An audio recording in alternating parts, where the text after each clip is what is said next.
Bonjour, bienvenue dans cette vidéo où nous allons voir comment utiliser la formule séquence. Bien, euh, ici, nous avons un tableau qui comporte ici les ID, les noms des différents élèves ou étudiants avec leurs notes. Souvent, vous avez ici la possibilité ou bien l'envie de pouvoir attribuer, par exemple, un ID ou un numéro à chacun de vos élèves ou à chacun de vos étudiants. Donc ici, ce que généralement certains font, c'est qu'ils rentrent toutes ces informations à la main. Un, 2, 3, 4, ainsi de suite, ainsi de suite, ainsi de suite. Et ce n'est pas forcément la bonne méthode. Si vous êtes dans un cas de figure où vous avez des centaines et des centaines de lignes. Ce que moi, je vous propose ici, effectivement, c'est d'utiliser ici la fonction séquence. La fonction séquence ici va nous permettre de définir une plage et elle va se remplir toute seule. Bien, ce que vous allez faire ici, c'est que vous mettez égal séquence, séquence que nous avons ici. Là, la formule séquence ici vous donne déjà des indications bien définies.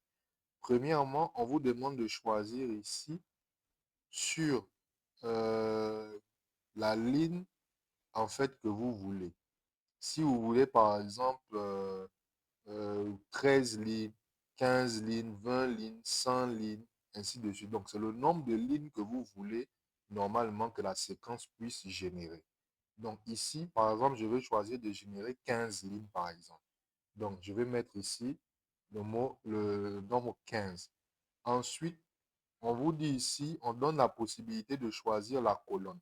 La colonne ici, il faut savoir que c'est sur combien de colonnes que vous voulez effectivement que votre séquence puisse se mettre ou bien vos chiffres puissent s'étaler. Est-ce que vous voulez que ça se mette sur une seule colonne, comme ça, en ligne seulement, ou bien vous voulez que ça prenne deux colonnes, trois colonnes, ainsi de suite. Donc, dans notre cas de figure ici, nous voulons que ça prenne effectivement une seule colonne. Donc, on va mettre ici 1.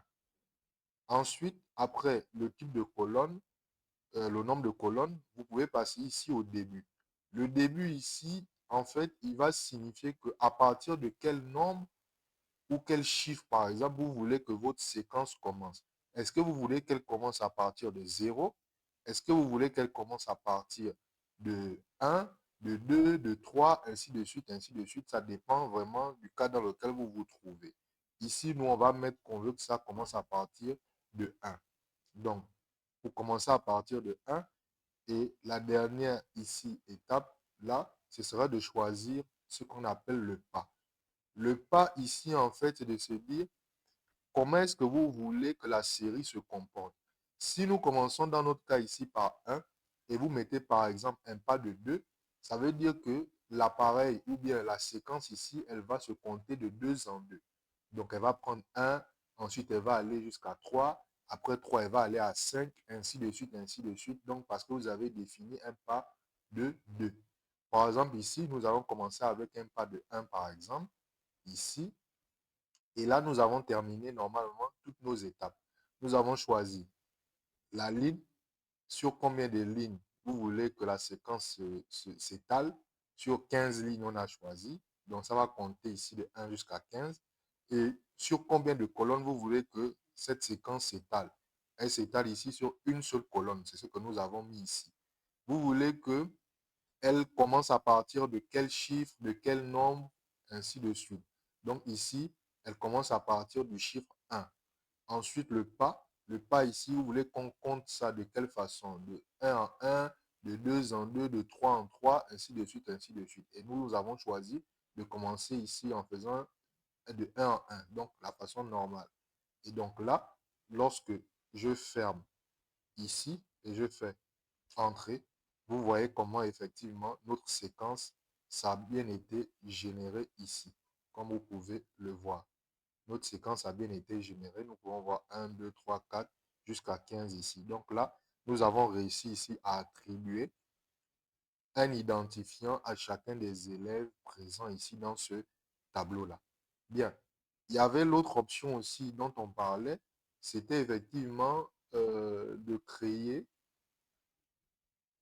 une séquence ici où on va mettre, par exemple, le pas de 2, par exemple. Si on met ici un pas de 2, par exemple, et là, on met entrée.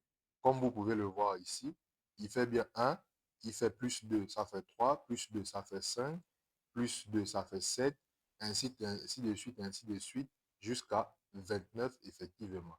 Donc, c'est comme ça, en fait, que vous pouvez réaliser ou rentrer des nombres ici en utilisant la formule ou la fonction ici séquence. C'est comme ça, en fait, que vous pouvez le faire. Merci.